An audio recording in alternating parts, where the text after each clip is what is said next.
বসন্তকালে গরমের শুরুতে সজনে ডাঁটার এই রেসিপিটা কিন্তু ভীষণই সুন্দর লাগে। তাছাড়া এখন গরম পড়েছে আর এই গরমে হালকা পাতলা রেসিপি সবাই কিন্তু খুবই পছন্দ করে।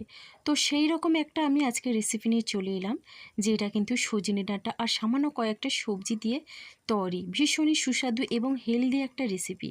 নমস্কার বন্ধুরা, মনীষা রান্নাঘরে সবাইকে স্বাগত। প্রতিদিনের মতো চলে এলাম আবারও একটা রেসিপি নিয়ে, আশা করি আপনাদের বেশ ভালো লাগবে। তো এখানে দেখুন নিয়েছি আমি সজনে ডাঁটা আমি বেশ ভালোভাবে খোসাগুলো তুলে ধুয়ে পরিষ্কার করে নিয়েছি। আর নিয়েছি এখানে কুমড়োটাকে ডুমো ডুমো করে কেটে নিয়েছি, একই রকমভাবে আলু আর বেগুন।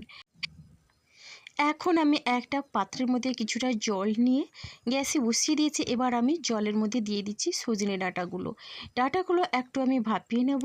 তো এখানে আমি 2-3 মিনিটের মতো ডাঁটাটাকে কিন্তু একটু ভাপিয়ে নেব। তো এদিকে দেখুন এখানে একটা বাটির মধ্যে নিয়ে নিচ্ছি 1/2 চামচ পরিমাণে হলুদের গুঁড়ো আর নিয়ে নিচ্ছি লবণ।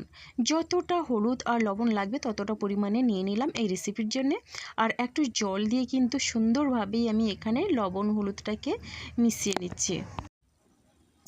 অল্প তেল আর অল্প মশলা দিয়ে কিন্তু ভীষণ সুন্দরভাবে রেডি হয়ে যায় সজনে ডাঁটার এই রেসিপিটা। ভীষণই তৃপ্তিদায়ক একটা রেসিপি। তো দেখুন বন্ধুরা, এখানে কিন্তু জলটা বেশ ভালো হয়ে ফুটে উঠেছে। আর এখন আমি এখানে এইভাবে 2-3 মিনিটের মতো আরও আমি একটা ভাপিয়ে নিলাম। আর দেখুন এখন আমি ডাঁটাটাকে তুলে নিচ্ছি জলটা ঝরিয়ে। তবে সজনে ডাঁটা ভাপানোর এই জলটা ফেলবো না, এই জল দিয়ে কিন্তু আমি রান্নাটা করে নেব।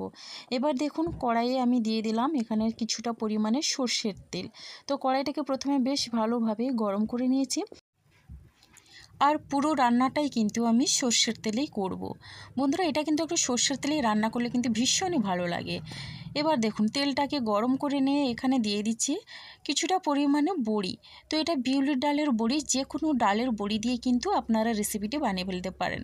দেখুন এখন আমি গ্যাসের ফ্লেমটা হাই রেখে তেলটা বেশ ভালোভাবে গরম করে কিন্তু অনবরত নাড়াচাড়া করে বড়িটাকে ভেজে নিয়েছি।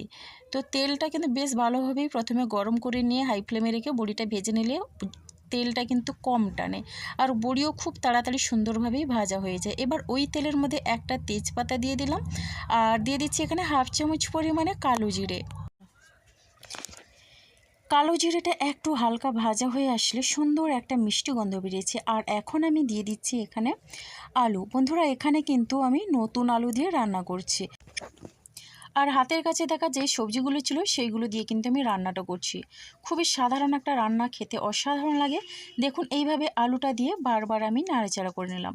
এখানে কিন্তু কোনো রকমের লবণ হলুদ দেবো না। তো এখন আমি ঢাকনা দিয়ে 3-4 মিনিটের মতো মিডিয়াম ফ্লেমে আমি রান্নাটা করে নিচ্ছি। যেহেতু আলুটা সেদ্ধ হতে একটু সময় লাগে, তার জন্য কিন্তু প্রথমে আলুটাকে একটু তেলের সঙ্গে হালকা করে আমি ভেজে নিলাম। দেখুন আলুর গায়ে কিন্তু সুন্দর একটা কালার ধরেছে। আর এখন আমি এখানে দিয়ে দিচ্ছি আদা আর আছে কাঁচা লঙ্কা। তো 1 ইঞ্চি পরিমাণে আদা আর 3টে কাঁচা লঙ্কা আমি এখানে থেতো করে রেখেছিলাম।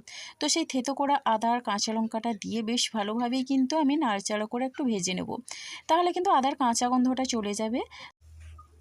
রোজ রোজ তেল মশলাদার ও ঝোল ঝাল একেবারে না খেয়ে এইরকম যদি সবজির হালকা পাতলা একটা ঝোল আপনারা খান, তাহলে দেখবেন আপনাদের পেট মন সবটাই কিন্তু ভালো থাকবে। একেবারে পেট ঠান্ডা করে কিন্তু এই রেসিপিটা দেখুন খুব সুন্দরভাবে কিন্তু এখানে আলুর সঙ্গে আদা কাঁচা লঙ্কা একটু ভেজে নেওয়ার পরে এখানে দিয়ে দিচ্ছি ডুমো করে রাখা কুমড়ো আর দিয়ে দিচ্ছি বেগুন। এখন আমি কুমড়ো বেগুন দিয়ে বেশ ভালোভাবেই কিন্তু নাড়াচাড়া করে নিচ্ছি। কোনো সবজি কিন্তু আমি আলাদাভাবে একটা করে ভাজলাম না, একসঙ্গে কিন্তু এইভাবে সবজিগুলো একটু ভেজে নেব। তাহলে কিন্তু সবজির মধ্যে যে একটা কাঁচা গন্ধ থাকে সেটা কিন্তু খুব সহজেই চলে যাবে। এরপরে দেখুন বন্ধুরা, এখানে আমি ওই ভাপিয়ে রাখা সজনে ডাঁটাটা দিয়ে দিচ্ছি। আর এই সজনে ডাঁটা দিয়েও একই রকমভাবে আমি কিন্তু বেশ ভালোভাবে সবজিগুলোর সঙ্গে একটু নাড়াচাড়া করে ভেজে নেব। আর এই সময় কিন্তু গ্যাসের ফ্লেমটা আমি সম্পূর্ণ মিডিয়ামে রেখেছি। তো মিডিয়ামে রেখে কিন্তু সবজিগুলোকে ভেজে নিতে হবে, কোনো রকমে গ্যাসের ফ্লেমটা আমি হাইতে রাখবো না। এইভাবে করে সবজিগুলোর মধ্যে কিন্তু বন্ধুরা বেগুনটাও কিন্তু খুব সুন্দরভাবেই ভাজা হয়ে যাবে। দেখুন ঢাকনা দিয়ে দিলাম, ঢাকনা দিয়ে 3-4 মিনিটের মতো মিডিয়াম ফ্লেমে একটু রান্না করে নিচ্ছি। এখন আমি ঢাকনাটা খুলে বেশ ভালোভাবেই কিন্তু নাড়াচাড়া করে নিচ্ছি। বারবার কিন্তু এইভাবে ঢাকনা চাপা দিয়ে রান্না করে নিলে খুবই সুন্দর লাগে, মশলাটা কিন্তু সবজিগুলোর মধ্যে বেশ ভালোভাবেই ঢুকবে। তো এখন আমি এই লবণ আর হলুদের মিশ্রণটা দিয়ে দিলাম, দিয়ে খুব সুন্দরভাবেই কিন্তু মিশিয়ে নিচ্ছি। অল্প অল্প জল দিয়ে কিন্তু এখানে মশলার সঙ্গে সবজিগুলোকে ভেজে নিতে হবে। দেখুন খুব সুন্দরভাবে এখানে মিশিয়ে নিয়ে আবারও ঢাকনা দিয়ে আবারও 2-3 মিনিটের মতো মিডিয়াম ফ্লেমে আমি ঢাকনাটা দিয়ে রান্না করে নিচ্ছি। প্রত্যেকটা সবজির যেহেতু একটা কাঁচা গন্ধ থাকে, তার জন্য কিন্তু বন্ধুরা এইভাবে একটু ভেজে রান্না করলে দারুণ হয়। তো দেখুন এখন না এখানে আমি সজনে ডাঁটা ভাপিয়ে রাখার জলটা একটু দিয়ে দিলাম। এবার ওই জলটা দিয়েও বেশ ভালোভাবে একটু মিশিয়ে নিচ্ছি। এইভাবে করে কিন্তু সবজিটা একবার রান্না করে দেখবেন বন্ধুরা, আর কেমন লাগলো কমেন্ট করতে ভুলবেন না। আপনাদের একটা মিষ্টি কমেন্ট কিন্তু আমাকে অনেকটা উৎসাহ দেয় নতুন নতুন রেসিপি বানানোর জন্যে। তো বন্ধুরা দেখেই বুঝতেও পারছেন রেসিপিটা কতটা লোভনীয় হতে চলেছে। এখন কিন্তু রান্নার জন্য আমি এখানে দিয়ে দিচ্ছি বড়ি। তো ভেজে রাখা বড়িটা দিয়ে দিলাম, আর বড়িটা দিয়েও একই রকমভাবে বেশ ভালোভাবে সবজিটার সঙ্গে আমি মিশিয়ে নিচ্ছি। দেখুন খুব সুন্দরভাবে বড়িটা আমি এখনই মিশিয়ে নিচ্ছি। আপনারা চাইলে কিন্তু ঝোলটা ফুটে উঠলে বড়িটা দিতে পারেন। এখন আমি এখানে দিয়ে দিচ্ছি ভাজা মশলা।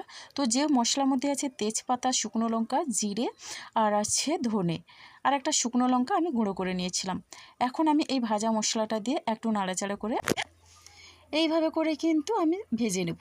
দেখুন বন্ধুরা সবজিটা কিন্তু এখানে দেখেই বুঝতে পারছেন ভাজা ভাজা হয়ে গেছে, আর কিন্তু এটা ভাজার কোনো দরকার নেই। এরপরে আমি সজনে ডাঁটা ভাপানো জলটা দিয়ে দিচ্ছি। এখানে কিন্তু একটু বেশি পরিমাণে আমি জল দেব, যেহেতু সবজিগুলো সেদ্ধ হবে তার জন্য আমি একটু জল দিয়ে দিচ্ছি। এবার দেখুন জলটা দিয়ে বেশ ভালোভাবে মিশিয়ে নেব। এখানে কিন্তু কোনো রকমে আমি গুঁড়ো মশলা বা গুঁড়ো লঙ্কার ব্যবহার করছি না, খুবই সামান্য কয়েকটা মশলা দিয়ে কিন্তু রেসিপিটা আমি করে নিচ্ছি, ভীষণই হালকা পাতলা। তো দেখুন এখন আমি এখানে মিশিয়ে নেওয়ার পরে খুবই সামান্য পরিমাণে দিয়ে দিব লবণ। যেহেতু আমি আগে লবণটা দিয়েছিলাম তার জন্য খুবই সামান্য পরিমাণে লবণ দিয়ে দিলাম, আর লবণটা দিয়েও আমি এইভাবে মিশিয়ে নিচ্ছি। এরপরে দেখুন বন্ধুরা ঢাকনা দিয়ে 5 মিনিটের মতো প্রথমে আমি রান্না করে নেব। তো 5 মিনিট পরে ঢাকনা খুলে আমি দেখে নিচ্ছি ঝোলটা কিন্তু একটু কমে এসেছে, আর একটু আমি মিশিয়ে নিচ্ছি। আর এখন না আমি চেক করে নেব আলু সবজিগুলো সব সেদ্ধ হয়েছে নাকি। এখানে কিন্তু আলু সেদ্ধ হয়ে গেছে, ডাঁটাও সেদ্ধ হয়ে গেছে, সব সবজি কিন্তু খুব সুন্দরভাবেই সেদ্ধ হয়ে গেছে। তো এখানে আমি 2-3টের মতো আলু এইভাবে ভেঙে ভেঙে দিচ্ছি, তাহলে কিন্তু রেসিপিটা একটু মাখো মাখো হয়, বেশ ভালো হয়। দেখুন এইভাবে আমি আলুগুলো ভেঙে নেওয়ার পরে সুন্দরভাবে মিশিয়ে নেব। আর এই ঝোলটা কিন্তু এত বেশি রাখুন, আর একটু কিন্তু ঝোলটাকে কমিয়ে নেব। আর একটা কথা, এখানে আমি যেহেতু নিরামিষ রেসিপি দিয়ে দিচ্ছি চিনি। তো এখানে আমি 1 চামচ পরিমাণে চিনি দিয়ে দিচ্ছি, আর চিনিটা দিলে একটু মিষ্টি মিষ্টি হবে, খেতে কিন্তু ভীষণই ভালো লাগবে। দেখুন বন্ধুরা এখন কিন্তু আমি চিনিটা দিয়ে বেশ ভালোভাবে মিশিয়ে নিলাম। আর চিনিটা কিন্তু দিতে হবে আলুটা সেদ্ধ হয়ে যাওয়ার পর বা সবজিগুলো সেদ্ধ হয়ে যাওয়ার পরে। আর এখন আমি ঢাকনা দিয়ে আরও 5 মিনিটের মতো মিডিয়াম ফ্লেমে রান্না করে নেব। দেখুন রান্নাটা কিন্তু আমার প্রায় হয়ে গেছে। আর এখন আমি আপনাদের দেখিয়ে দিচ্ছি। তো এইভাবে কিন্তু ঝোলটা থাকবে, এটা কিন্তু আর শুকনো করব না, এইভাবে কিন্তু ঝোলটা রাখবো। অবশ্যই আপনারাও ট্রাই করে দেখবেন, সবাই কিন্তু খেয়ে ভীষণই তৃপ্তি পাবে। তো এখন আমি এখানে দিয়ে দিচ্ছি ওই ভাজা গুঁড়ো মশলাটা। তো এখন আরও একটু ওই গুঁড়ো মশলাটা দিয়ে আবারও বেশ ভালোভাবেই আমি মিশিয়ে নেব। রেসিপিটা ভালো লাগলে লাইক, কমেন্ট, শেয়ার এবং সাবস্ক্রাইব করে আমার পাশে এবং বন্ধুবান্ধবের মধ্যে বেশি বেশি করে কিন্তু শেয়ার করে দেবেন। এখন এইভাবে মশলাটা দিয়ে মিশিয়ে নেওয়ার পরে গ্যাসের ফ্লেমটা কিন্তু আমি পুরোপুরি বন্ধ করে দেব। এবার আমি ঢাকনা চাপা দিয়ে স্ট্যান্ডিং টাইমের জন্য 5 মিনিট রেখে দেবো। দেখুন বন্ধুরা পরিবেশনের জন্য কিন্তু একটা পাত্রের মধ্যে আমি নিয়ে নিয়েছি, আর কতটা লোভনীয় হয়েছে দেখেই বুঝতে পারছেন। তো আজকের রেসিপিটা আমার এই পর্যন্ত, আর আগামীকাল আসবো আবারও একটা নতুন রেসিপি নিয়ে। তবে আপনারা সবাই কিন্তু একবার হলেও রান্না করবেন, আর একটা মিষ্টি কমেন্ট করবেন যে কেমন লাগলো এই রেসিপিটা। তো আপনারা সবাই সুস্থ থাকুন, ভালো থাকুন, অসংখ্য ধন্যবাদ, আর অনেক অনেক ভালোবাসা রইল।